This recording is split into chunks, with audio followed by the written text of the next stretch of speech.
여러분 안녕하십니까? 박상규입니다.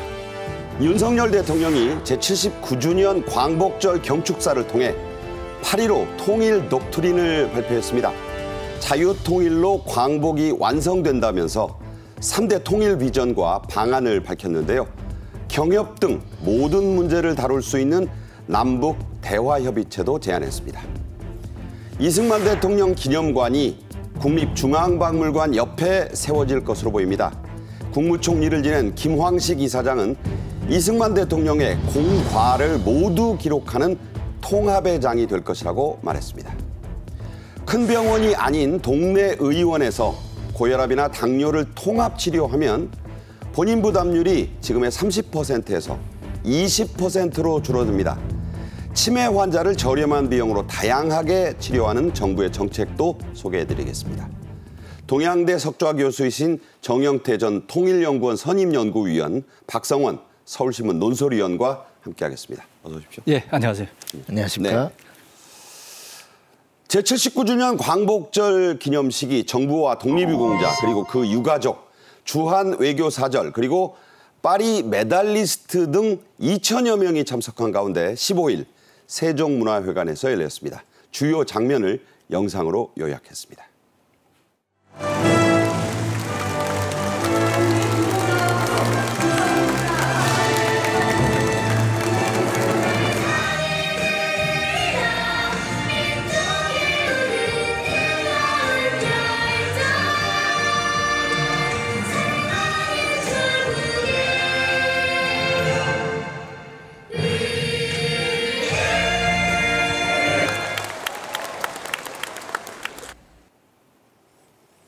양궁 3관왕 2명, 또 독립유공자 허석 선생의 후손인 유도 은메달리스트 허미미 선수 행사에 직접 참여를 했죠. 예, 어제 79주년 광복절의 주제 자체가 되찾은 나라, 위대한 국민, 더 큰 대한민국입니다. 바로 이제 며칠 전까지 국민들한테 큰 감동을 주었던 그 파리올림픽에서의 그 3관왕, 양궁 3관왕인 임시현 선수가 국기에 대한 맹세를 했고요. 방금 말씀하신 것처럼 독립운동가 허석 선생의 후손이자 파리올림픽 역시 유도 은메달리스트인 허민미 선수, 그리고 양궁 3관왕의 김우진 선수가 만세삼창을 했습니다. 그리고 또 만세삼창에는 방위사업청에서 우리가 한국형 전투기 KF-21이라고 하는데 이 사업을 총괄하고 있는 조은혜 중령 또 역시 만세삼창에 참여를 했고요.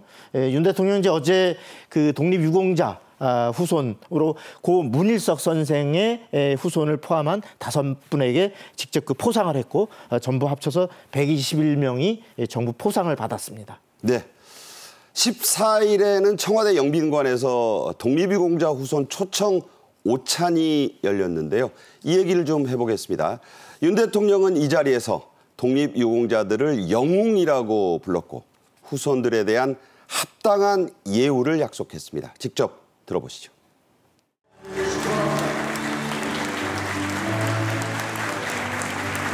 국민께서 제가 바로 국민의례를 진행할 겁니다. 이 자리에 참석하신 여러분 모두가 참으로 귀하고 고마운 분들입니다. 영웅들께서 남겨주신 독립의 정신과 유산이 영원히 기억되고 유공자와 후손들께서 합당한 예우를 누리시도록 최선을 다하겠습니다. 네, 감동의 여운이 아직도 남아있는 선수죠. 여자 유도 은메달리스트. 금메달을 아깝게 못 땄습니다만 세계 선수권자죠. 허미미 선수는 윤 대통령이 직접 소개까지 했고 스포트라이트를 많이 받았는데 14일 이 오찬도 했고 15일 본행사에도 참석했고 이틀 연속 광복절 행사의 주요 인물이 됐습니다. 네. 어떤 그런 일이 있었나요? 저는 이번에 그 광복절 기념 행사를 보고 이제까지 우리가 광복절에 대해서 이제 주로 이제 그 일제 36년에 대한 비난이라든가 그게 부정적인 어떤 그런 그 선언이라든가 이런 것이 많이 담겼다면은 좀 미래지향적인 뭔가 보여주고 계시지 않았느냐 하는 생각이 들었어요. 그래서 지금 여러 가지 어떤 윤석열 정부의 그 미래지향적인 여러 가지 가치 창조라든가 이런 것을 강조하는 것 마찬가지로 저는 허민미 선수를 반기고 허민미 선수를 앞세우고 허민미 선수를 나름대로 축하해주는 그 모습을 비춰주는 그 자체는 바로 미래지향적인 뭔가 그 한일 관계도 그렇고 우리가 세계로 나아갈 수 있는 어떤 그런 역량 이런 것을 보다 더 긍정적인 이미지를 강하게 표출하시지 않았나 이런 생각이 듭니다. 네, 허민미 선수는 할머니의 권유로 일본에서 아주 잘 나가던 일본 대표 선수 감이었는데 이걸 포기하고 귀화해서 우리나라에 왔고 파리에서 뛰었습니다. 결승전 보신 분들 다 알겠지만 그야말로 간발의 차로 은메달에 머물렀는데 2028년 LA에서는 애국가를 부르겠다. 자, 이게 무슨 얘기입니까? 애국가가 울려 퍼지게 만들 수 있는 사람 바로 금메달리스트죠. 당찬 포부를 밝히기도 했습니다. 지금부터는 윤석열 대통령이 광복절 기념사를 통해 발표한 이른바 8.15 통일 독트린 내용을 집중 분석해 보겠습니다. 먼저 핵심 발언 직접 들어보겠습니다. 우리에게 완전한 광복은 여전히 미완의 과제로 남아 있습니다. 우리 앞에는 반드시 해결해야 하는 중차대한 역사적 과제가 있습니다. 바로 통일입니다. 한반도 전체 국민이 주인인 자유민주 통일 국가가 만들어지는 그날 비로소 완전한 광복이 실현되는 것입니다. 네, 독트린이라는 말 아마 여러분들은 뭐 트루먼 독트린이다, 닉슨 독트린이다 할 때 들어보신 그런 외국어 용어입니다.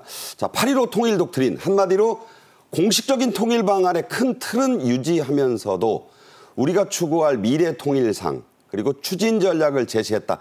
이런 평가를 받고 있습니다. 정 교수님께서 먼저 이 3대 통일 비전이 제시됐는데 이게 어떤 것이라고 봐야 됩니까?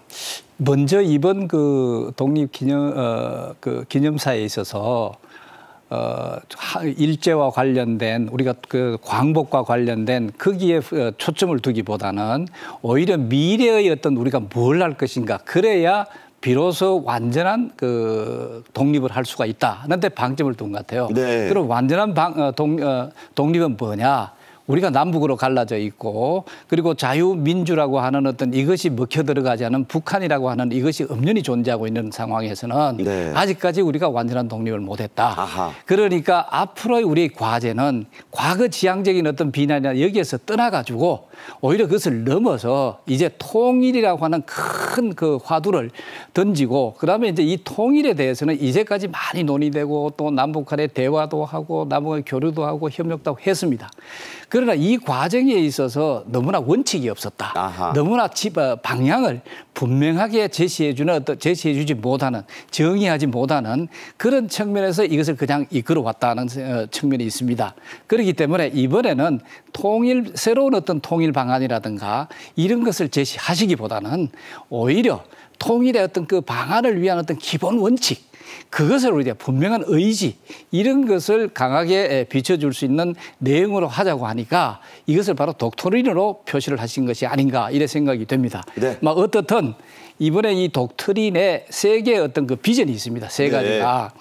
사실 우리 대한민국이 이제까지 약소국으로서 오른 중진국으로서 어떤 이런 형태로만 우리 왔는데 이제는 우리가 10대 강국에 가는 어떤 그런 측면도 있고 우리가 뭐가 해야 될 일이 상당히 많습니다. 네. 그러면은 우리 국민들에게 분명한 비전을 보여줄 필요는 있다. 왜냐하면 이런 말을 한 적이 있죠. 독일 사람이요. 한국에 오더니 한국 사람들만큼 자기들이 얼마나 잘 사는지를 모른다. 이런 측면에서도 그러니까 우리가 분명히 국민들한테도 우리가 얼마나 자유롭고 안전하고 그런 풍요로운 행복한 나라냐 하는 것을 분명히 우리 국민들한테 인식시킬 필요가 있다 하는 측면에서 안전하고 그리고 또 자유가 보장되는 행복한 나라. 이것을 제시를 했고 그다음에 이런 것을 또 뒷받침해 주기 위해서 뭐가 필요하냐면은 상당히 강하고 이런 어떤 풍요로운 나라가 돼야 되겠다 하는 그런 것하고 그다음에 우리만 강하고 풍요로운 걸 누리면 되지 않지 않습니까? 이게 바로 우리도 이제 세계에 기여하는 나라가 돼야 되겠다 하는 그런 세 가지를 중심으로 비전을 제시를 했습니다. 네, 그 설명을 이어서 우리가 또 윤 대통령이 이런 것을 위해서 3대 추진 전략이 필요하다고 했습니다. 역시 세 가지인데 자, 이건 어떤 것들인가요? 이제 3대 추진 전략이 우리가 아까 이제 독트린이라고 하니까 여기에 대한 우리가 통일에 대해서 앞으로 방안이라든가 또 추진하는 과정에 있어도 뭔가 분명한 게 있어야 됩니다. 자, 그러기 위해서 우리는 분명한 전략을 과시할 필요가 있다는 생각이 사실 들죠. 그래서 제일 처음에 3대 추진 전략 중에 하나가 바로 가장 중요한 게 자유통일입니다. 네. 자유통일을 기초로 하는 어떤 그런 확고한 그 신념이라든가 이런 것을 보여줄 필요가 사실 있었고 그다음에 이런 자유통일을 어떤 의미에서 우리만 역량을 갖추면 그것으로 되지 않지 않습니까? 네네. 북한 주민들이 당국은 둘째 치고라도 북한 주민들이 자유통일을 원하는 방향으로 간절하게 이것을 변화할 수 있는 어떤 우리의 노력을 해야 되겠다 하는 그것이 있었고요. 그다음에 이제 이게 남북 간에 혹은 우리가 통일을 하겠다 이런 원칙을 하겠다고 해서도 되는 것이 아니죠. 이것은 국제적인 지지와 국제적인 어떤 그런 그 도움이 없이는 안 된다. 연대가 필요하다. 그렇죠. 그렇기 때문에 국제적인 연대를 강하게 강조하는 그런 세 가지 전략을 제시를 했습니다. 네, 자 3대 비전, 3대 전략에 대한 설명을 교수님이 해주셨고 이것이 이제 좀 더 세세한 실천 방안으로 갑니다. 이게 바로 7대 통일 추진 방안인데요. 그 안에는 좀 더 구체적인 내용이 들어있죠? 예, 그렇습니다. 먼저 그 통일 프로그램을 활성화하겠다. 그다음에 북한 인권 개선을 위한 다차원의 노력을 전개한다. 그리고 북주민의 그 정보 접근권을 확대한다. 그리고 북주민의 생존권을 위한 인도적 지원을 지속 추진한다라는 게 들어있고요. 또 탈북민들의 역량을 우리가 통일 역량에 포함해서 반영하도록 하겠다.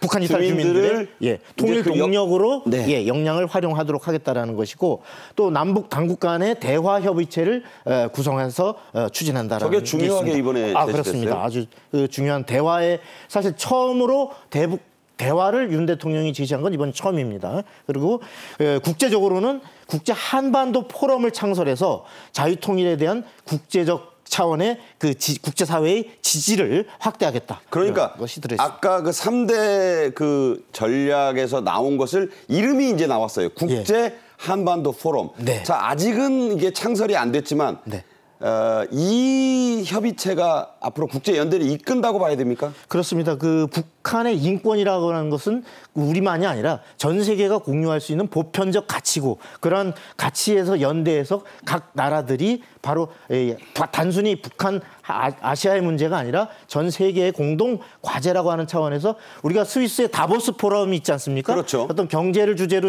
시작했지만 사실 많은 인류의 공동 과제들을 논의하는 열린 장이 됐는데 그러한 식으로 국제 한반도 포럼을 창설해서 그러한 열린 국제 차원의 논의의 장을 펴겠다는 것입니다. 네. 윤 대통령의 이번 8.15 통일 독트린은 1994년 당시 김영삼 대통령이 발표한 이른바 민족 공동체 통일 방안 이후 30년 만에 나온 새로운 통일 담론입니다. 자, 이 30년의 세월 차이뿐 아니라 차이가 좀 있다고 봐야죠? 예, 그렇습니다. 이게 이제 통일 방안이라고 하는 것은 본래 노태우 정부 시절에 한민족 그 통일 방안이라고 해가지고 공동체 통일 방안이라고 해서 먼저 내놨습니다. 이것을 이제 김영삼 정부 때 한민족이라는 걸 빼고 그다음에 다시 민족 공동체 통일 방안이라고 해서 그걸 내놨는데 뭐 쉽게 얘기하면 민족 공동 그럼 그것이 뭐냐 이렇게 할 때 3단계 통일 방안이라고 합니다. 소위 단계적인 통일 방안이라고 얘기를 하죠. 네. 이 3단계라고 하면 바로 뭐냐면은 첫째 화해 협력 단계, 그다음에 두 번째 화해 협력 단계에서 신뢰를 남북한이 신뢰를 신뢰를 구축하게 되면은 그 남북 연합 단계 이런 가가지고 그다음에 3단계에서는 정치적 통일을 한다 이래 돼 있는데 사실은 이것에 대한 우리가 여러 가지 연습이라든가 실질적으로 여러 가지를 많이 해봤습니다. 대화라든가 교류라든가 이런 활동을 사실 했음에도 불구하고 오히려 북한은 보다 더 강하게 핵무장을 하고 이 군사력을 중심으로 해서 그들이 노리는 나름대로의 그 적화혁명이라든가 이런 것을 이게 지속적으로 오히려 강화하는 그런 태세를 보였다는 거죠. 네. 자, 이렇게 보다 보니까 사실은 우리가 대화를 하고 협력을 하고 교류를 하고 해다 원칙이 사실 보이지 않는 거예요. 그래서 바로 그럽니다. 그러면은 앞으로 통일하는 데 있어서 우리가 어떤 식으로 해야 되겠느냐 하는 것을 강한 그 원칙을 주장하는 데 있어서 바로 보이는 것이 우리가 자유라는 얘기입니다. 네. 이 자유를 우리가 북한 당국도 중요하고 이렇게 하지만 그러나 이 자유를 쟁취할 수 있는 것이 우리가 인류 역사의 그 역사인 만큼 남북한에 있어서 이 자유 쟁취가 중요하다. 자, 그렇게 하기 위해서는 북한을 변화시켜야 되겠다. 북한 변화는 직접적으로 주민을 변화시키는 거기에 방점을 두고 이번에 소위 통일 방안이라도 독트린이라고 하는 그 내용을 전달했다고 볼 수가 있습니다. 네. 지금 교수님이 말씀하신 바로 이 변화, 이 얘기를 좀 더 해보죠. 8.15 통일 독트린은 지금까지는 이제 정권들이 북한과의 협력의 관점에서 모든 일을 추진해 온 게 많습니다. 대부분이. 하지만 이번에 통일 독트린은 북한의 변화, 그것도 북한 주민들이 자발적으로 간절히 원하는 변화를 우리가 이끌어내도록 하는데 초점을 맞췄다는 평가가 많은데, 자, 교수님께서는 그 부분이 이제 초점은 맞는데 현실적으로 이게 적용될 수 있느냐, 여건이 좀 어려운 게 아니냐 이런 얘기도 나옵니다. 어떻게 보세요? 그것은 별개의 문제입니다. 이것이 북한이 받아들이느냐 아니면 바로 여기에 대해서 응답을 하겠느냐 하는 건 저는 별개의 문제라고 봅니다. 네. 사실은 거기에 우리가 북한의 반응에 너무 초점을 두다 보니까 실질적으로 우리가 지향해야 되는 어떤 통일 방안의 어떤 이행 실천 또 그리고 또 추구하는 데 있어서 오히려 엉뚱한 대로 가는 어떤 그런 측면이 사실 있습니다. 그렇기 때문에 이번에 독트린이라고 표현과 마찬가지로 사실상 우리 정부의 강한 의지라든가 방향이라든가 원칙을 제시하는 것이 오히려 모든 것을 앞으로 화해를 하든가 협력을 하든가 교류를 하든가 하는 데서 바람직한 방향으로 나아갈 수 있다는 거예요. 바람직한 방향이라는 것은 사실은 북한이 자유화되고 민주화되지 않은 한은 사실 통일이 되기 어렵습니다. 네. 그러면 그 과정에서 여러 가지 그 대화를 한다 치더라도 그것은 어디까지나 그 시간을 벌기 위한 임기응변적인 어떤 그런 그 행위에 불과한 것이지 오히려 어떤 점에서 상당히 소비적인 어떤 측면이 사실 있습니다. 네. 자, 그렇기 때문에 이번에 우리가 강하게 우리가 그러면은 통일은 통일 그 방안을 갖고 있고 그러면 이 통일의 목표가 뭐냐? 이런 것을 우리가 분명히 할 필요가 있는 거죠. 그렇기 때문에 여기에서 바로 자유민주주의적인 어떤 통일 이것을 우리가 추구를 한다. 자, 이것을 위해서는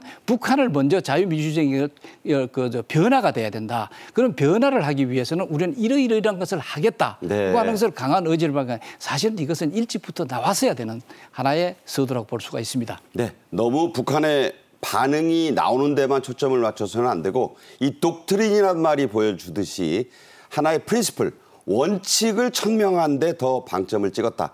이런 정 교수의 해석이 있었습니다. 대통령실의 한 고위 관계자가 이렇게 말했습니다. 북한이 원하면 어떤 레벨, 수준에서든 대화를 거침없이 시작할 수 있는 열린 제안이다.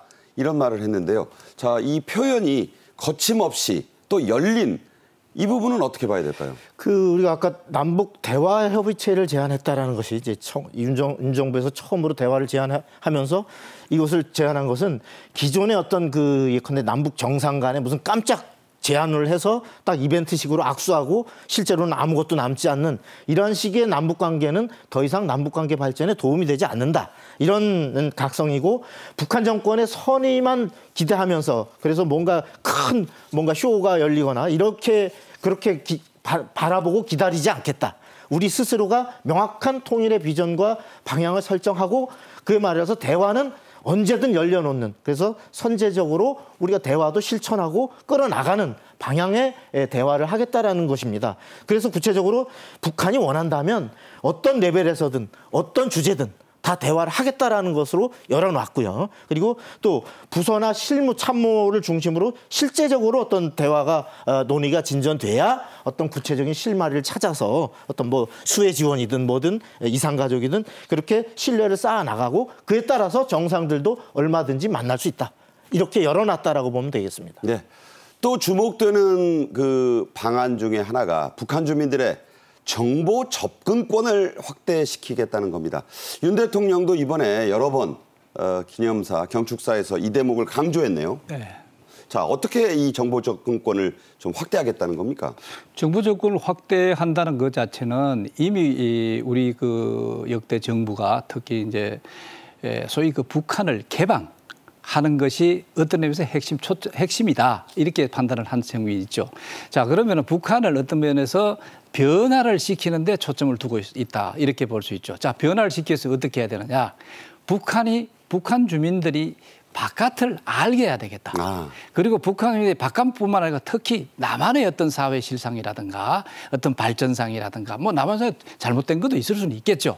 뭐 이런 것들을 알 수 있는 어떤 그런 것을 여러 가지 방안을 통해 가지고 방법을 통해서 뭔가 정보를 입력을 한다든가 이런 식으로 해서 좀 더 적극적으로 북한 주민들이 바깥을 알 수 있게 하는 것이 그것이 바로 통일로 가는 어떤 척경이 될 수 있지 않느냐 하는 어떤 그런 신념에서 나왔다고 볼 수가 있겠죠. 네.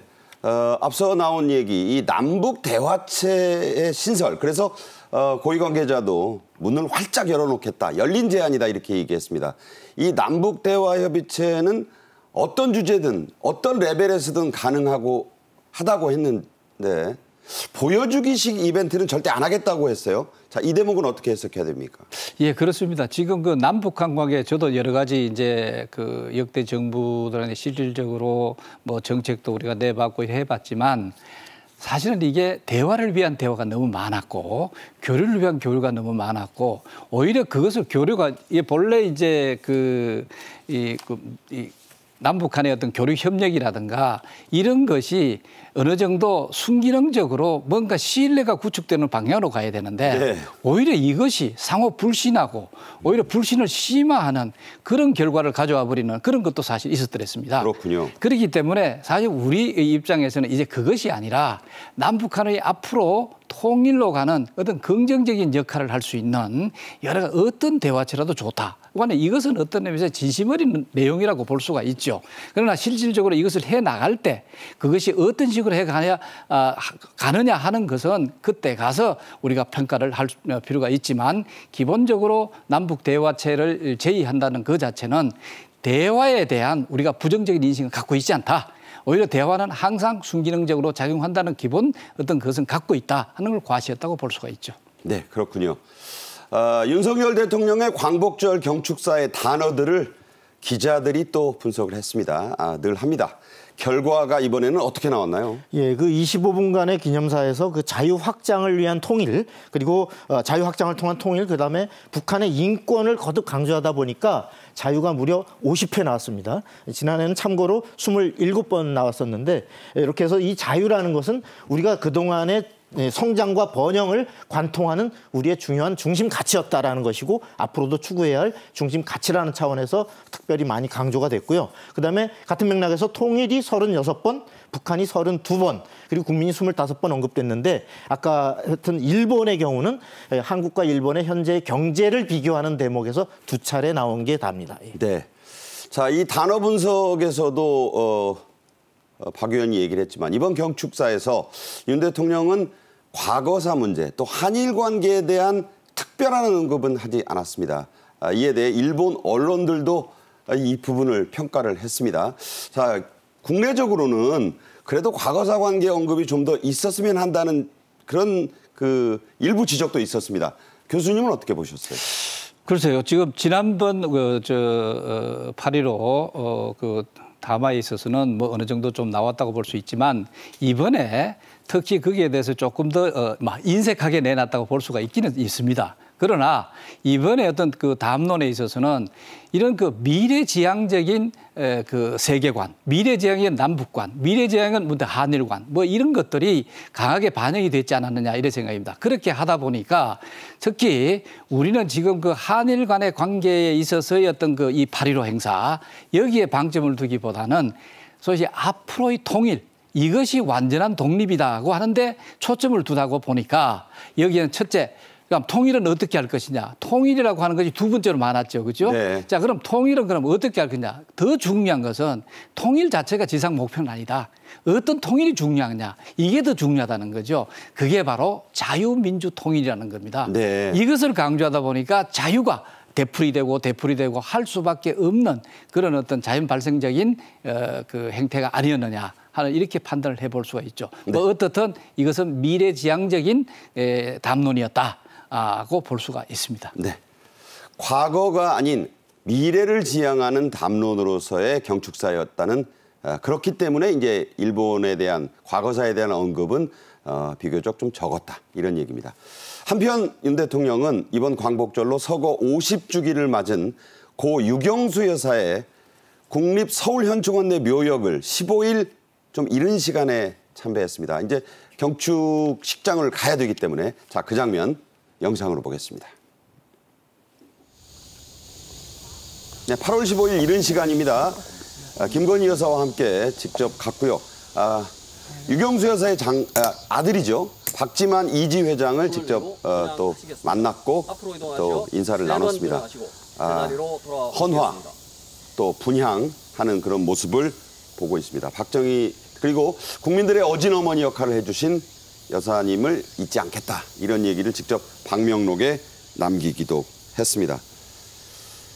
윤 대통령은 이렇게 참배를 마친 뒤에 고인의 아들인 박지만 회장과는 현장에서 얘기를 나눴고 추모를 했습니다.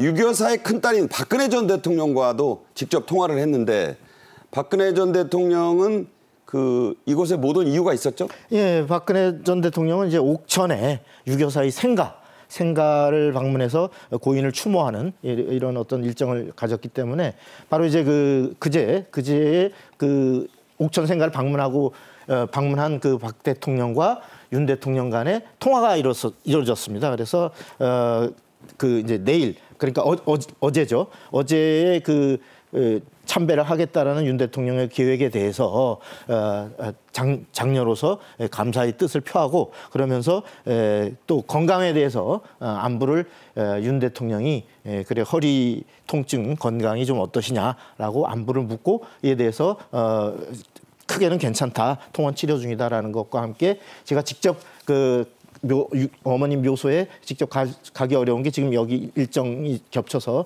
못 가서 죄송하다는 것과 함께 그 추모에 대한 감사의 뜻을 표하는 그런 통화가 있었습니다. 네, 여담 하나 덧붙이겠습니다. 이 8월 15일은 윤 대통령의 부친 고 윤기중 연세대 명예교수의 별세 1주년이 되는 날이기도 했습니다. 조용히 보냈다고요? 예, 부친 윤기중 연세대 명예교수의 바로 일주기일이 바로 또 어제입니다. 어제 많은 행사도 있었지만은 그래서 부친의 일주기에 대해서는 가족들과 함께 조용하게 추모의 시간을 가졌다고 합니다. 네, 동양대 석좌 교수이신 정영태 전 통일연구원 선임연구위원과는 여기서 인사드리겠습니다. 감사합니다. 네, 감사합니다. 다음 주제입니다. 이승만 대통령 기념관이 국립중앙박물관 바로 옆에 들어설 예정입니다. 국무총리 출신의 김황식 이승만재단 이사장은 이승만 전 대통령의 공적은 물론이고 과오까지 모두 기록하는 국민 통합의 장이 될 것이라고 밝혔는데요. 박성원 의원과 계속 얘기 이어가겠습니다. 먼저 영상으로 보시죠.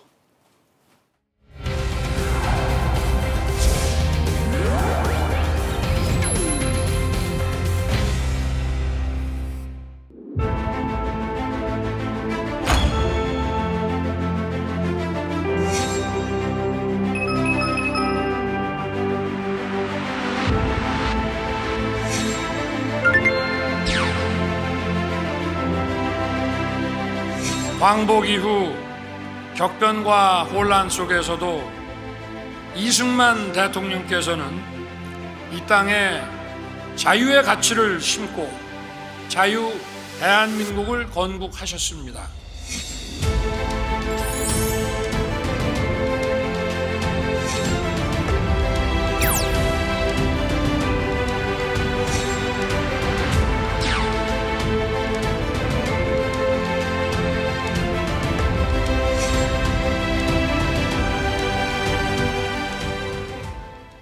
네, 이승만 기념재단이 8월 13일에 기념관 건립 계획, 추진 일정을 밝혔습니다.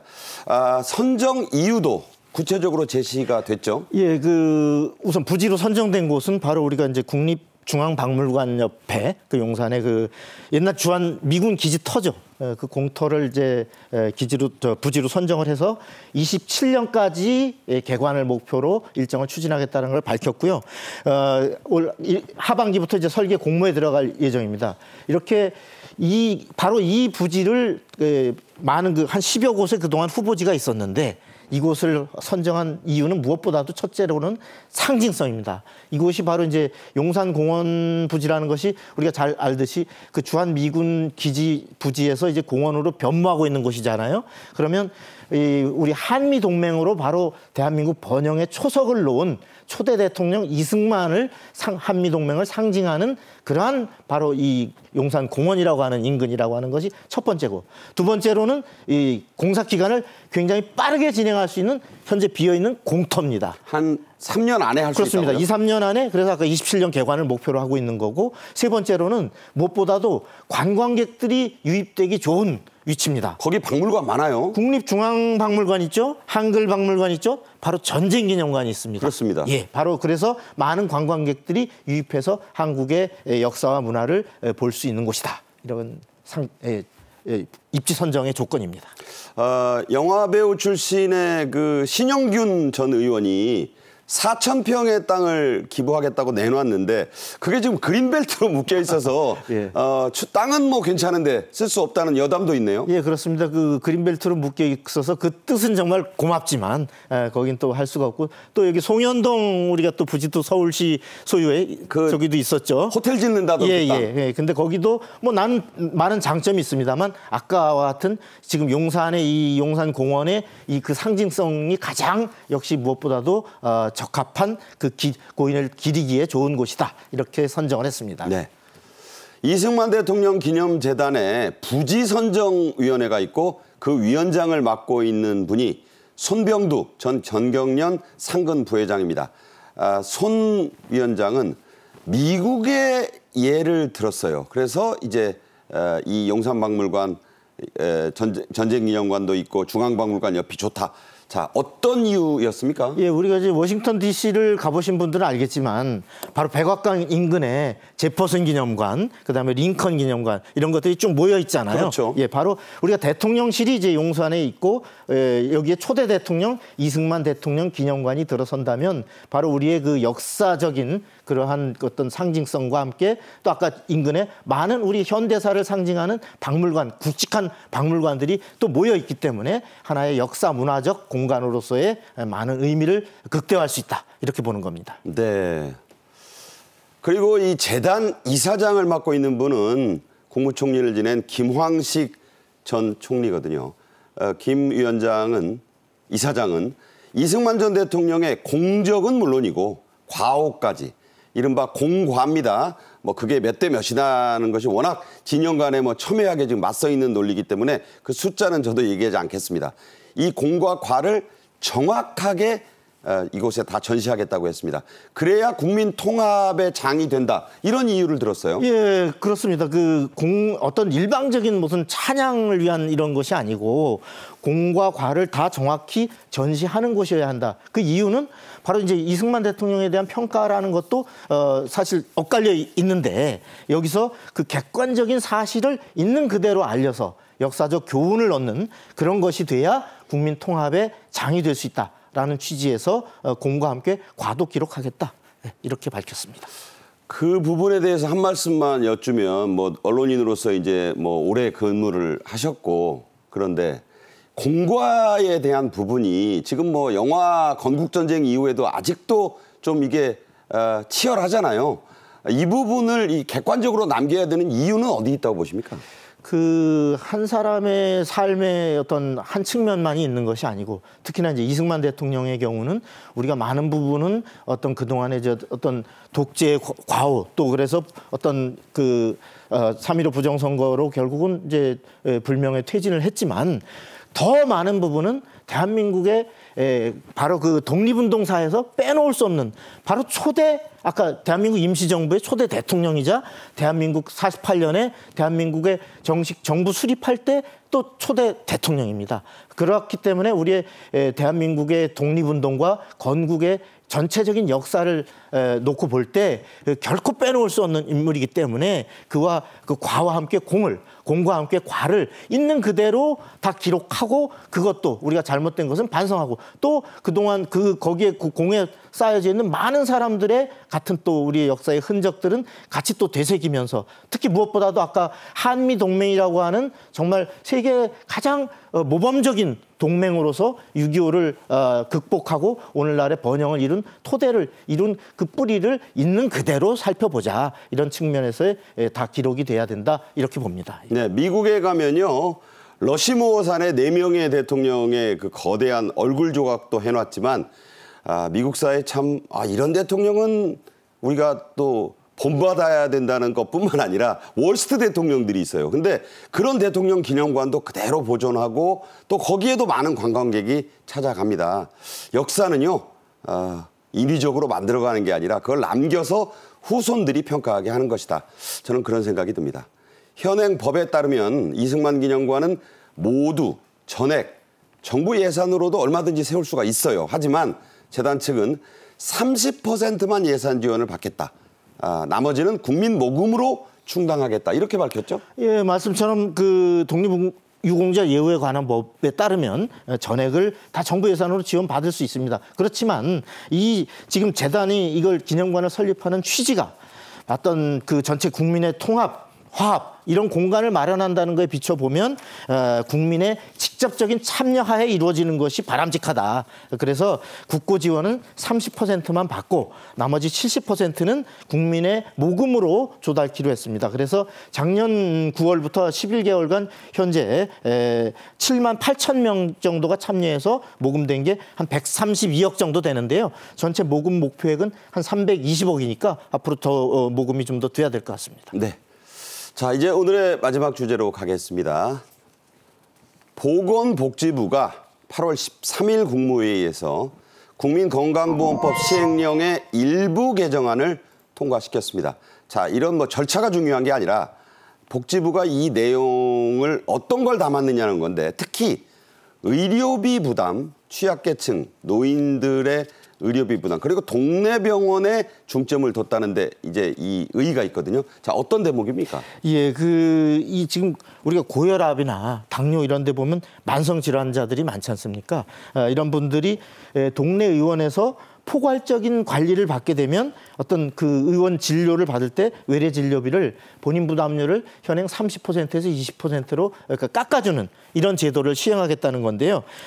그 절차를 보면 이제 동네 의원에 그 고혈압 당뇨병 만성 환자들이 통합 관리 서비스를 신청하게 되면 여기에 그 맞춤형 관리 계획을 수립해서 이렇게 이제 케어를 연중으로 받게 됩니다. 그래서 어떤 정기적으로 대면 진료 또는 비대면으로 전화 상담도 받고 이렇게 되는데 이렇게 하는 이유는 무엇보다도 이제 2, 3차 우리가 그 상급 병원으로 많이들 이렇게 몰리는 의료 수요를 적정하게 배분해서 어떤 그 의료 전달 체계를 합리적으로 개선하자 이런 취지의 일환으로 보면 되겠습니다. 네, 더 쉽게 좀 말씀드릴게요. 고혈압, 당뇨. 한국 사람들 젊은이들도 예외가 아닙니다. 고혈압, 당뇨 이거 나이 든 분들 병 아니야. 절대 아닙니다. 20, 30대들 체크 안 해봐서 그렇지 고혈압 많고 당뇨 많습니다. 단 거 엄청 좋아하죠. 그래서 이런 분들 무조건 또 병 생기면 큰 병원으로 가요. 이제부터 그렇게 할 필요 없습니다. 동네 의원에서 진료를 받으면 본인 부담료를 10%나 줄여주기로 했죠? 예, 그렇습니다. 이렇게 10%를 줄임으로써 본인도 의료비 부담을 적게 받고 무엇보다도 사실은 동네 의원에서 정기적으로 자신을 가장 잘 아는 주치의가 정기적으로 관리를 하고 케어를 해준다라는 것에서 어떤 적실한 적기에 어떤 관리를 받을 수 있고 또 아까 얘기해서는 의료 체계 차원에서는 우리가 대형 병원 또 상급 병원 위주로 이렇게 무조건 좋은 큰 병원으로 몰리고 그러면서 정작 정말 중요하고 중증 질환이라든지 이런 환자들이 어떤 받을 수 있는 그런 그 의료 혜택의 기회가 없어지는 이런 문제를 적절하게 배분해서 동네 의원에서 이런 만성적인 질환은 관리를 해주는 이런 형태로 배분을 하는 것이 합리적이다 이렇게 생각이 듭니다. 네. 동네 의원을 좀 우습게 보는 분들이 있어요. 뭐 의원 아니야? 아닙니다. 이런 분들이 오히려 주치의가 되면 더 꼼꼼하게 봐주실 수 있고 또 가기도 편하시잖아요. 아울러 10% 깎아드립니다. 이곳에서 할 수 있는 게 또 많아요. 그 부분을 좀 더 얘기를 해드리겠습니다. 또 주의 깊게 보셔야 할 대목이 있습니다. 건강보험료를 높이는 주범들 가운데 하나가 있습니다. 값비싼 도수치료를 남발하는 건데요. 이런 도수치료 또 다른 거 뭐 백내장하러 갔는데 렌즈 하면 그 보험에서 다 해줘요. 이런 거 있습니다. 이런 걸 이른바 혼용이라고도 하는데 속칭 끼워 팔기입니다. 이거 제한한다고요? 예, 우리가 이제 병원을 가보신 분들은 특히 이제 물리치료를 받으러 가서 뭐 이렇게 여기 어깨 아프다 뭐 그러면 물리치료를 받고 거기에 도수치료도 받으시죠? 저도 몇 번 경험이 있습니다. 이렇게 예. 어떤 권유를 받거나 또는 백내장 치료나 어떤 시술을 받으러 갔을 때 다초점 렌즈 이것도 아시죠? 그거 싼 게 한 4,500해요. 예. 근데 이걸 되게 보면 실손보험이 이제 많이 활성화되면서 실손보험 드셨어요? 라고 하면서 실손보험으로 많이 커버할 수 있다라는 걸 하는데 커버 정도가 아니라 예. 실손보험이 다 해줍니다. 예, 해줍니다. 그러는데 사실은 이렇게 돼서 불필요하게 과잉 진료로 어떤 그 끼워 팔기를 하는 이른바 혼합 진료라고 하는 이런 형태로 어떤 되게 되면 그 사실은 그 많은 의료비 전체적인 나라 차원의 의료비도 증가할 뿐더러 사실은 그러면서 그 급여로 건보로 지급해주는 급여도 이것 때문에 끼워 팔기 때문에 같이 상승되는 이런 문제가 있습니다. 그러니까 몇만 원 치료 받으러 갔는데 네. 300~400씩 추가되는 거니까. 그렇습니다. 자꾸 그렇게 끼워 팔기 하면서 같이 되면서 전체적인 그 의료비가 상승을 하고 국민들의 부담이 늘어나는 겁니다. 그렇기 때문에 또 건강에도 불필요한 것들을 치료받기 때문에 어떤 건강에도 사실은 문제가 생길 수 있는데 이래서 바로 이러한 과잉 중증이 아닌 비중증에 증세에 대해서 과잉돼서 혼합 진료를 하는 이런 것들에 대해서는 앞으로 건강보험료 청구를 막겠다. 이것이 이제 정부의 방침입니다. 다만요. 예. 감기 걸려서 갔는데 링거 맞으세요. 이거 맞아야죠. 그런 거는 예. 이 끼워팔기나 과잉이나 이 혼용으로 보지 않는다는 겁니다. 또 교통사고 후유증이 있어요.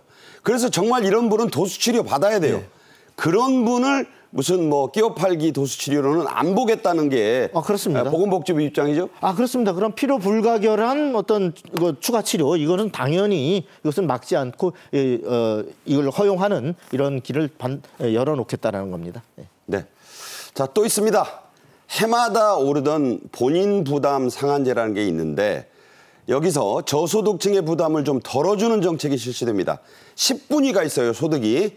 그중에 1, 2, 3분위 상한액은 동결하고 또 이걸 좀 동결한다는 자체가 부담을 덜어준다는 건데 자 구체적으로 어떻게 한다는 거죠? 예, 우리가 이제 그 1분위 소득 하위 1분위가 10%에 해당하는 그 저소득층에 대해서는 87만 원의 본인 부담 상한액이 있죠. 작년의 기준입니다. 작년 기준 87만 원인데 그리고 이제 2, 3분위의 경우는 소득 그러니까 10에서 30% 하위층에 해당하는 경우는 108만 원이라는 본인 부담 상한액이 이제 작년 기준으로 볼 때 이게 있는데 이거를 넘어가면 그 어떤 그 초과하는 액수는 이제 건보공단에서 그 다음 해에 이거를 초과분을 돌려주는 이게 이제 그 상한제인데 이거를 보통 그 물가에 연동해서 어떤 물가 변동률을 반영해서 매년 인상하게 돼 있거든요. 근데 이거를 올해의 경우는 소득 하위 1분위에서 3분위의 경우는 이걸 인상하지 않고 작년 수준으로 동결하겠다. 그 말은 정부가 의료비를 더 부담해 주는 것을 정부 부담분을 더 늘리고 본인의 부담분은 줄이는 이런 형태로 가겠다라는 것이 이제 정부의 방침입니다. 이게 이제 얼마나 차이가 있는가는 최고 등급이 10분이에요. 네. 소득 상위 10% 이상인 분, 아주 이제 고소득층이 되겠는데 그 상한액이 808만 원이니까 예. 차이가 꽤 큰 거죠. 그렇습니다. 그 최고 10등위 분은 상한액이 808만 원으로 격차가 꽤 큽니다. 네. 자, 끝으로요. 치매 얘기를 하겠습니다. 이게 고혈압, 당뇨만 있는 게 아니잖아요. 동네 의원에서 치매를 진단받고 또 치료하고 관리받으면 더 다양하고 저렴하게 할 수 있다. 이런 정책인데 이게 이제 7월 23일부터 시범 사업이 진행 중입니다. 동네 의원에서 치매 관리받으면 좋은 게 있죠? 예, 그 무엇보다도 이제 우리가 이 치매 관리 동네 의원 주치의라는 거 이제 시범 사업이 이제 시작이 됐는데 이 동네 의원에서 받게 되면 다른 그 예를 들어 병원이나 종합병원에서 받을 수 없는 혜택이 바로 방문 진료입니다. 방문 진료 안 해주죠, 딴 데는? 그렇습니다. 큰 병원에서 어떤 일일이 이런 그 치매 환자들한테 방문해서 관리할 수가 없는데 이 동네의원의 이 동네의원 주치의 시범 사업에 여기에 지금 신청을 하게 되면 그 동네의원이 정기적인 뭐 대면 진료, 방문 진료만 내원 진료만이 아니고 직접 이렇게 의사가 치매 환자를 방문해서 살펴보고 이런 것도 가능하기 때문에 그래서 사실은 그 연간 지금 비용이 이제 17만 원 가량으로 책정이 돼 있는데 그 일반 병원이나 종합병원보다는 그래서 사실은 조금 더 비용이 이제 높게 책정이 돼 있는 이유가 근데 일반 병원은 방문 일절 없어요. 예, 없기 때문에 바로 이 방문 바로 이 일정이 있기 때문에 무엇보다도 이렇게 이제 케어를 받을 수 있다라는 거고 그래서 현재 지금 이제 시범 사업에서 1차 올해 신청한 의사들이 182명입니다. 그래서 내년에 2차 년도엔 조금 더 늘리고 본격적으로는 이제 26년부터는 정식으로 시행에 들어갈 예정입니다. 네, 들으신 대로 동네 의원 주치의 잘 활용하시면 비용도 저렴해지고요. 지금 의료 사태 뭐 한참 심각한데 상급병원, 종합병원 달려갈 일 당연히 아닙니다. 지금까지 박성원 서울신문 논설위원이었습니다. 고맙습니다. 감사합니다. 오늘 재방송을 거쳐 17일 오전에는 한 주간의 핵심 이슈를 간추린 주간 정책엔 이슈가 방송되니까 많은 시청 부탁드립니다. 세상 모든 일에는 끝이 있다고 했습니다. 폭염도 마찬가지입니다. 조금 더 인내하시고 잘 견디셨으면 좋겠습니다. 저는 8월 19일 월요일 오후 1시에 뵙겠습니다. 고맙습니다.